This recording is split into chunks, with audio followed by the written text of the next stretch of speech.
So I'm going to dig right in with two articles that I thought were related. The first has a pretty salacious title around Pornhub, the notorious pornography site, being basically banned in Florida because of the more relevant piece that Florida is putting in identity and age-related mandates for the content that is coming into Florida and whatever is considered adult by Florida standards. Of course, porn falls into that, as is whatever they decide is adult worthy. So, that's one piece of the puzzle that is going to be an interesting issue for businesses to look at from a content perspective as these content issues start becoming a bigger and bigger deal for the internet. Yeah, I do think it's interesting. This is to a certain extent, it's salacious, but it's also easy pickings because, nobody's going to argue that porn is something that you would potentially want to keep from kids and what have Right. you. But I think the slippery slope here is, and this is going to lead into the other conversation about net neutrality, right? The slippery slope is that I have a libertarian streak when it comes to a lot of the regulatory sort of view of this, because if we are relying on the government to regulate what content can or can't be consumed, it's very, very challenging. And I don't believe in no regulation, but it becomes this not only cat and mouse game, but questionable use of resources. Um, and this article points out, in fact, that there's a 1,200% increase in VPN usage in Florida. Shocker, shocker, because of course there's a whole bunch of people there that want to access this content. And so the question is this really good use of anybody's resources? And is this a good use of the regulatory engine, which can only regulate so many things in so many ways? Is this really the best way of doing that?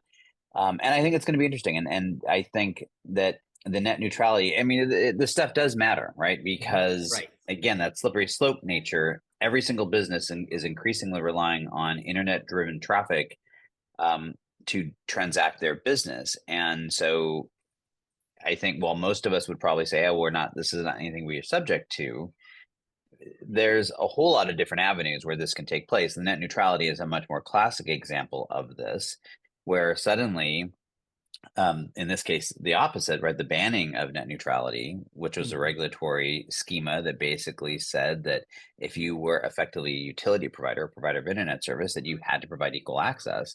And now suddenly, if you don't, then there's all kinds of different caveats where it's like, well, are my competitor sites, or if I'm using, I don't even know who we use Spectrum, right? Whoever owns them. But if they have a service that they feel is competitive to something else, are they going to start diminishing my ability to access that?